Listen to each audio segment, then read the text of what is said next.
unless someone says otherwise. Perfect. Yes, I welcome everyone. Thanks for attending this privacy talk in this rainy day. We have a few changes to the panel. Some panelists got stuck in traffic. So yeah, we have a new addition here, Clara from Falcon Foundation. So she's going to be participating as well, getting her inputs on privacy infrastructure here. I'm Lucy. I am from Alchemy. We are a leading blockchain infrastructure provider. So super happy to see how these players are thinking about privacy these days. So I'll start over with introductions. Tell us a bit about your project and how you guys view privacy in your ecosystem. Hello, everybody. Ooh, we're very loud. I'm Patrick from the Decipher Network. We're all about cross-chain coordination, threshold cryptography, cross-chain swaps, and fundamentally programmable money. Of course, privacy and money are kind of where it all started, I suppose, in blockchain space in some ways. So, yeah, very excited to talk about privacy. Hi, I'm Clara. I'm the founding officer at the Filecoin Foundation. For those that aren't aware, Filecoin is the world's largest decentralized storage network. We've been around for almost a decade at this point, but we just celebrated 5 years since our mainnet.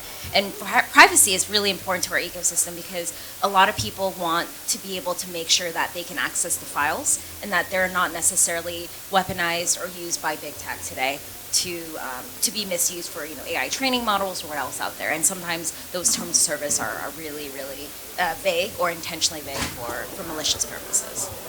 Cool. Hi everyone, Bogdan, one of the co-founders and CTO at Tenderly. Tenderly is an infrastructure and developer tooling platform. 90-something% of DeFi developers use Tenderly almost daily.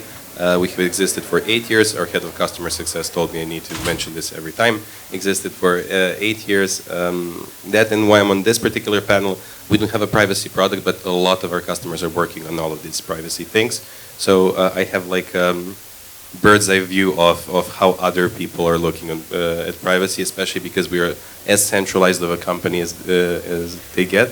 So it's fairly interesting because then they shout at us these things, and then I think I can echo them here. So yeah. Thanks for the intros. I guess piggybacking on that piece, who is actually coming to you asking for privacy infrastructure today, and what is driving that adoption from their end?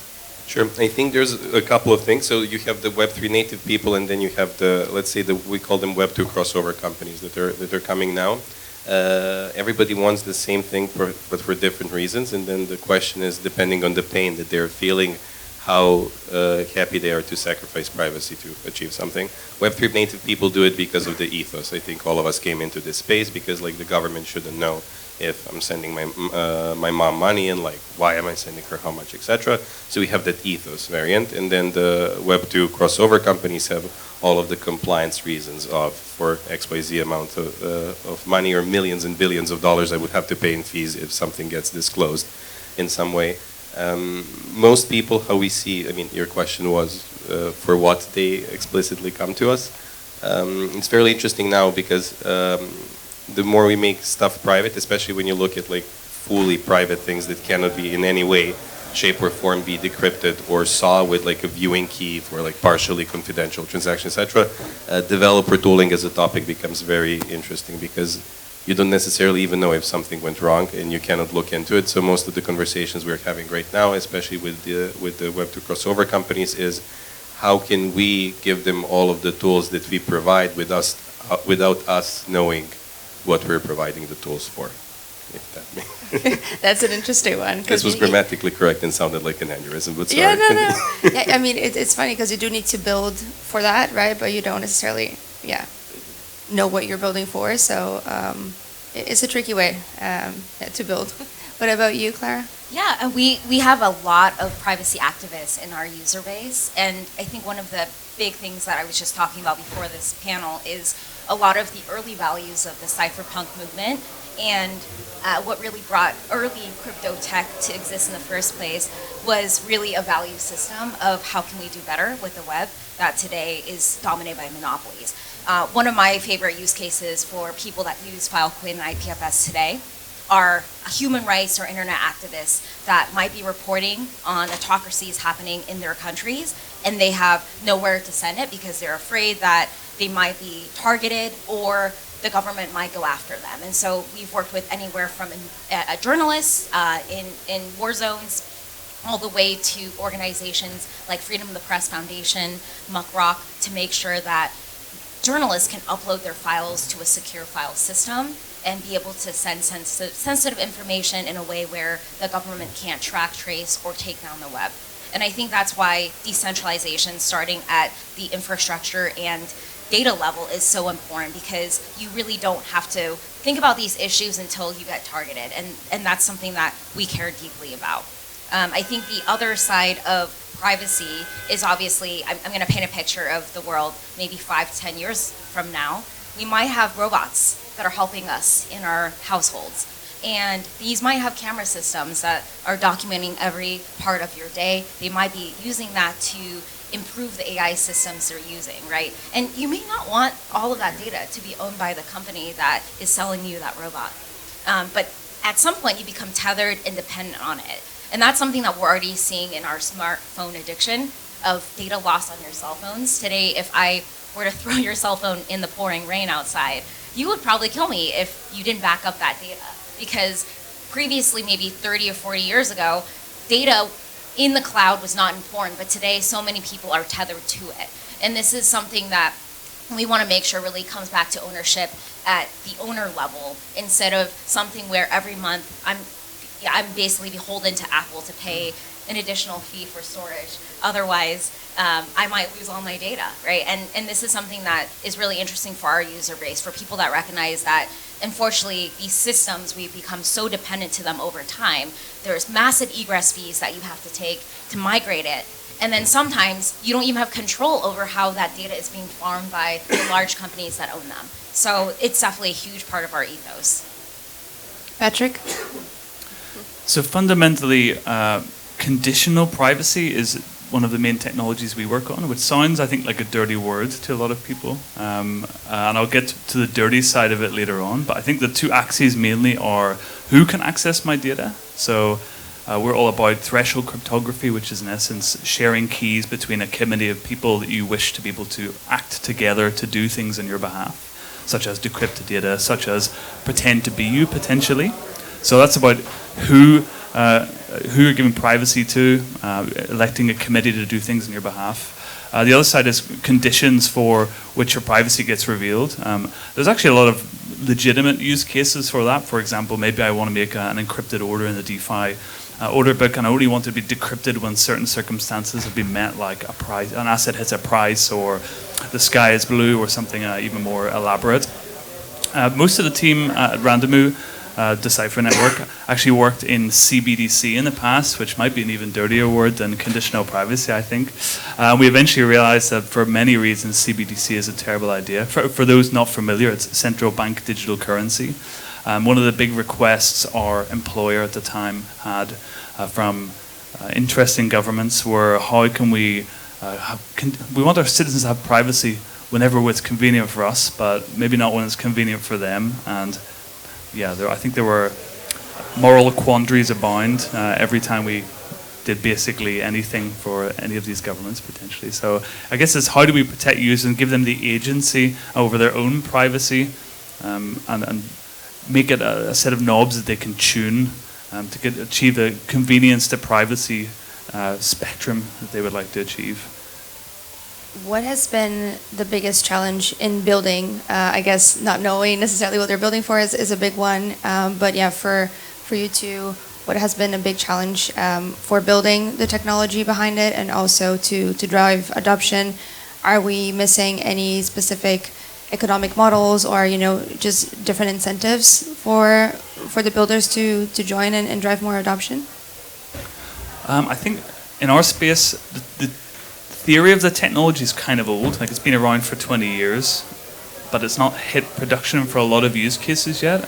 And right now we're at a bit of an inflection point where a few different organizations are trying to use the same technology for different things, but there's not great standards around it. So we've been asked by a whole bunch of different people to build threshold networks. That's part of why we built Decipher, so we could stop building more threshold networks for people and just build it once and let them build their own in a sort of toolkit fashion. So I think that's one of the challenges. I think as well, yeah, crypto in general, getting adoption broadly.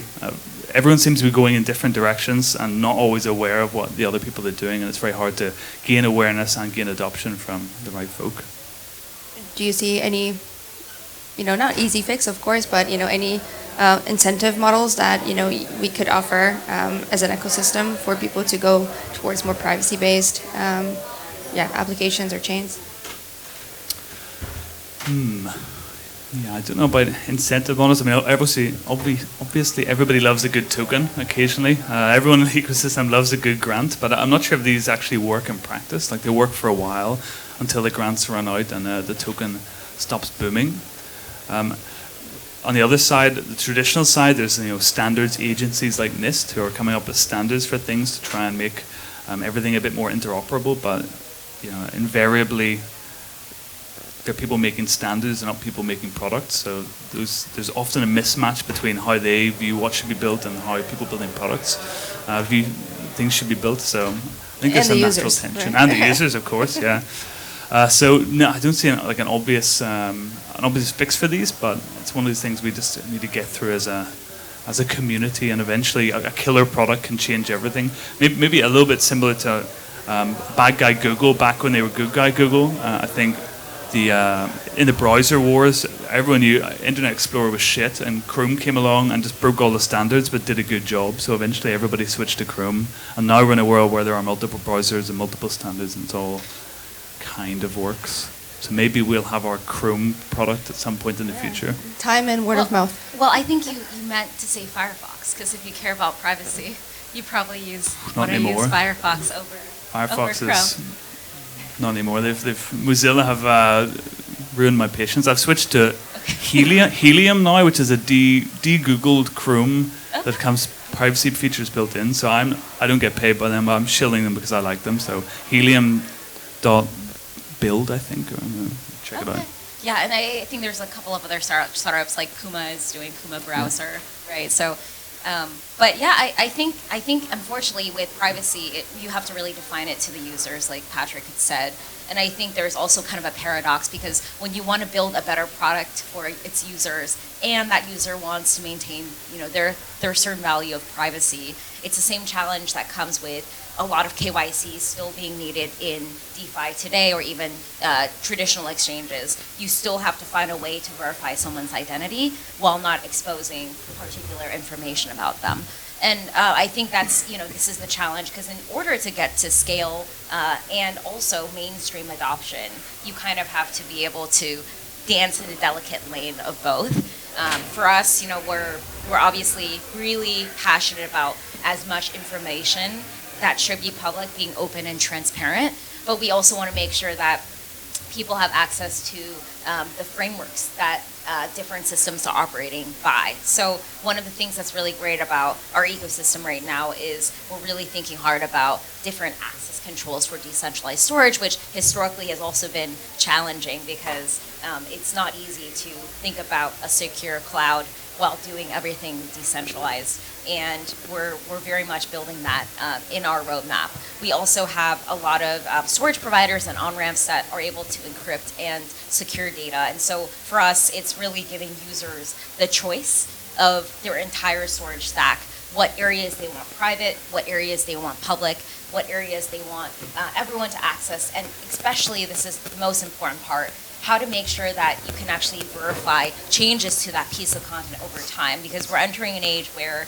today data is so easy to manipulate that even if you're showing something, it may easily be generated by AI or manipulated in some way. And so this is when the content ID of a piece of content and the point of it being uploaded is more important than ever, to make sure you can prove who we are, maintain that identity, but also think about your own privacy at the same time. So, I think I want to piggyback off two Patrick's pieces of his statement. One is the Chrome moment.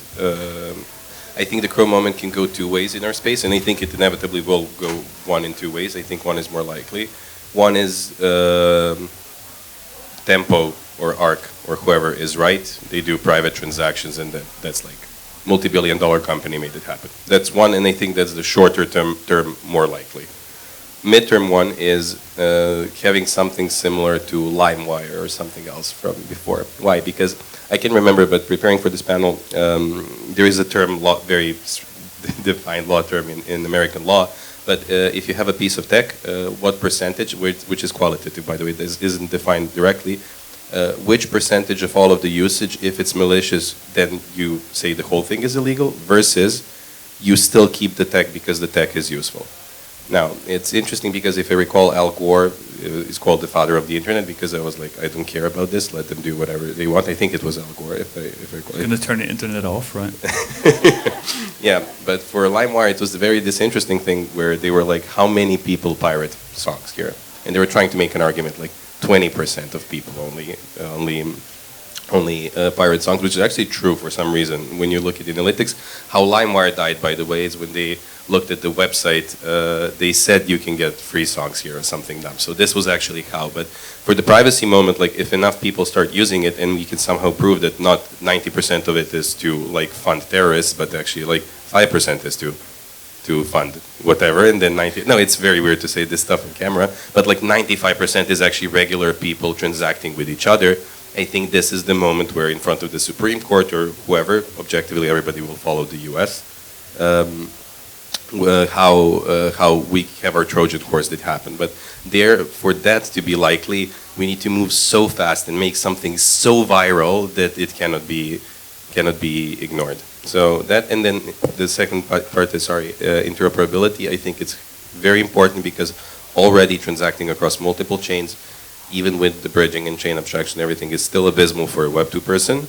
Now, if we're also like, hey, I'm on Ethereum, but I want to send you money on Base, and they're like, sure, send it here. I use this privacy pool, and you're like, no, but they use this other privacy pool provider. It's just like a second dimension of like where your friends play, and it's hard to figure out. So I think the second thing needs to be figured out, and the first thing we're going to see how it plays out. In terms of, talking about interoperability and just how to bring the whole ecosystem forward, what are key collaborations that you see that are relevant? Or it doesn't need to mention the players, but let's say with the government, with X many agents on the Web2 side, that can be fundamental to really being able to build a scalable and easy to adopt solution. I mean, I think the financial world is distasteful as it can be in some ways. I think as it comes on chain and people can actually start using money, hopefully privately, across Web 2 and Web 3 seamlessly, then that's going to be very powerful. I mean, I've found being in Argentina and being able to use Peanut and actually pay for things in crypto is like a bit of a eureka moment. And that people are actually getting benefit from it here. Like I was talking to someone in a hacker house last week who said his parents, in fact, use crypto to do stuff, which my mom is not there yet. But it's exciting that people in Argentina have their parents using crypto, and there's still a lot of features there that I could not change my entire life to use crypto for paying my rent or anything yet. The tech's not there yet, or the ecosystem's not there yet, or the financial system's not there yet. But when it happens, that'll be very exciting. I think that unlocks a whole bunch of other stuff, whether we like it or not. Yeah, I agree. I was going to also use an Argentina example, which is, a lot of people have such limited access to capital here in Argentina, and traditional financial systems have actually failed the people, which is why there's such a large adoption of everyday people using crypto, because it becomes a necessity, not a good to have. In a lot of other places in the world, crypto has always been a good to have. But when you have liquidity and access to different financial markets where the central bank or the reserve is very limited in being able to access that capital, I think it's opposite sometimes in certain countries of what you said. It's actually innovation happening outside of the government system that catalyzes the government to be like, okay, I see that everyone's using it. There aren't crazy fires happening. How can we now make it part of our national strategy, right? And I think that's also, I was sitting yesterday with the head of LATAM who introduced Uber here in Argentina. He's now at WorldCoin. But he was talking to me about how originally when Uber first came to Argentina, because the last time I was here it was 2016, where Uber was banned for everyone locally, but it worked for anyone with international credit cards. because there are two countries in the world where Visa doesn't have control, which is Romania and Argentina, where the local banks actually control what Visa can do. So they all boycotted against Uber coming in. And ultimately, it was Uber saying, screw credit cards, we're just going to allow everyone to pay in cash. And now, and then finally, the local government saw how much adoption there was on Uber for local people here. And they finally legalized it a few years later, right? And so it didn't start actually with the right payment channel. It started with having that system, having that necessity, solving a real problem, and then moving that to a payment rail that actually worked later on. And I think there's different ways to look at things, but I think really innovation has to also solve a true pain point at the end of the day. I think it's interesting to think about the top to bottom or bottoms up kind of what's going to drive real adoption. My dad was actually the one to buy me Bitcoin in 2016. So in Brazil, they are super, super open for it. They have very little to lose. They're very just open to exploring new technologies, and there's a real need there. So I could see how, that adoption early on also brought it to the bank or the central bank to start working on the DREX and the initiatives that they have going on there.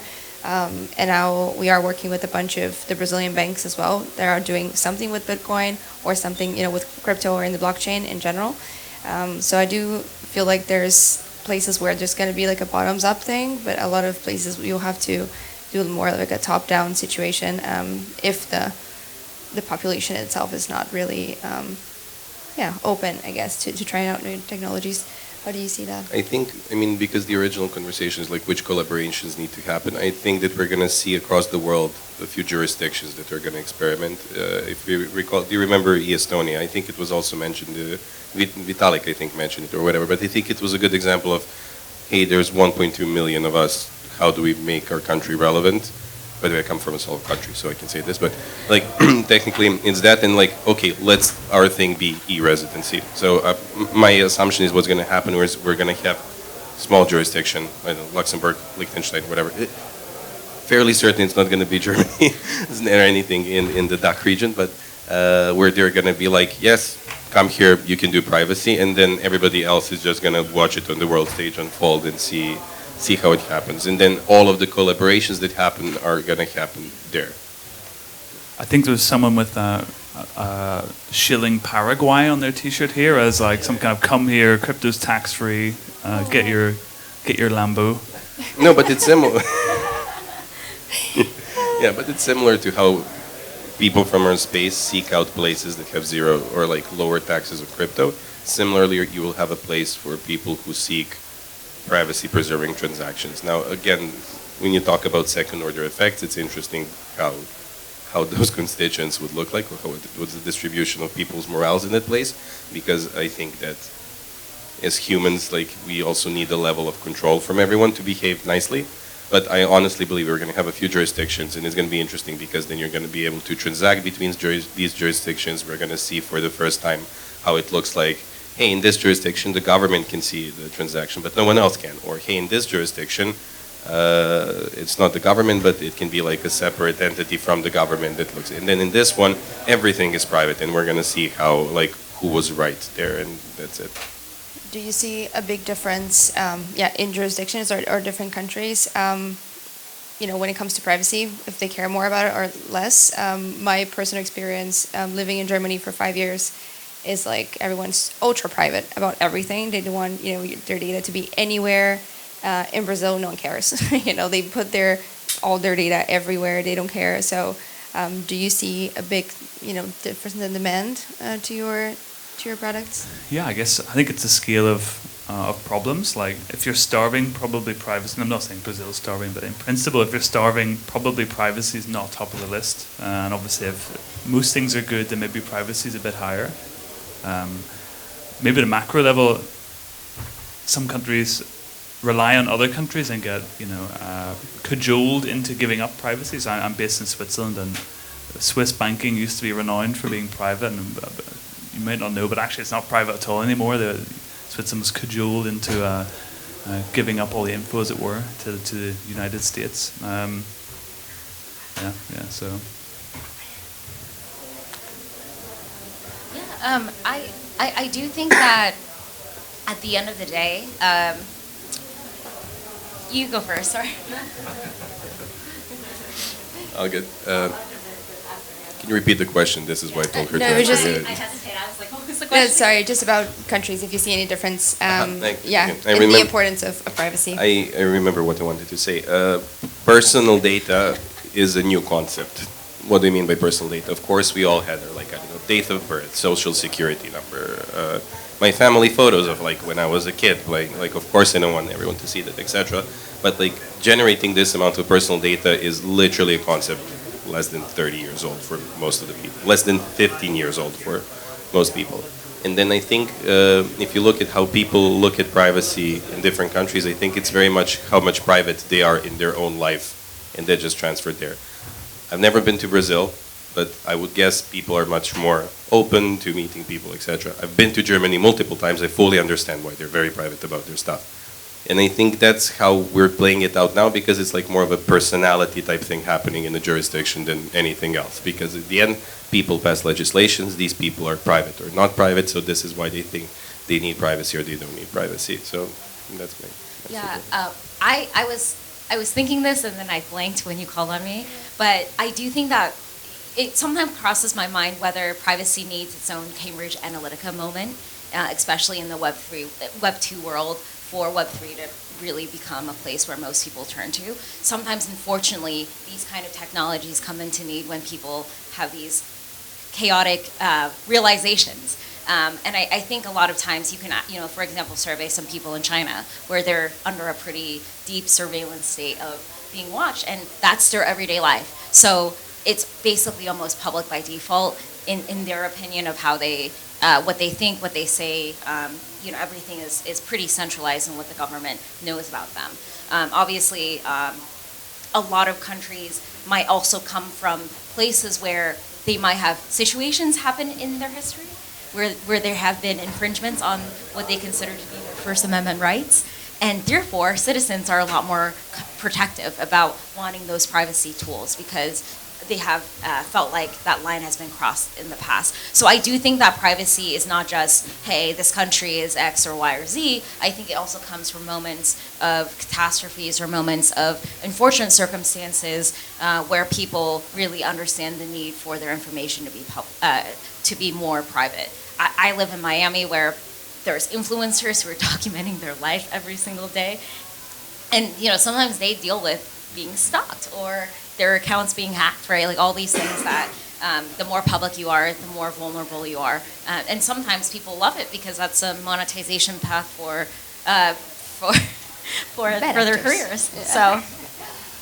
Okay.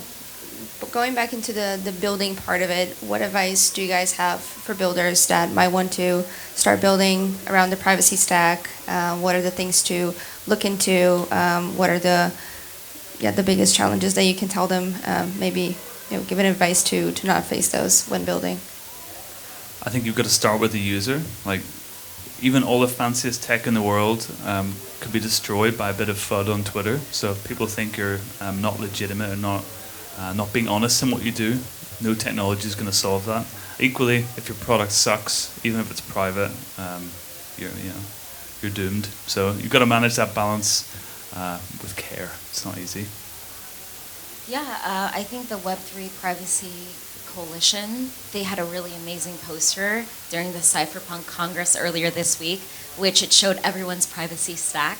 And so I would start off with, if you have privacy on one application layer but not others, you still have a single point of failure in everything else. So definitely educate yourself on what is out there. Do your own research. Really make sure that you're using the best tools out there for whatever needs you have. I think similar. I had this very toxic trait 3 years ago, where I would drink a bit too much beer on a conference and ask people why they don't use MySQL instead of blockchain for the stuff that they're building. Thank you. Similarly here, I would argue not all applications need privacy, and I think it's the current meta. And I think there is a group of builders that will start building stuff because this is the currently cool new thing.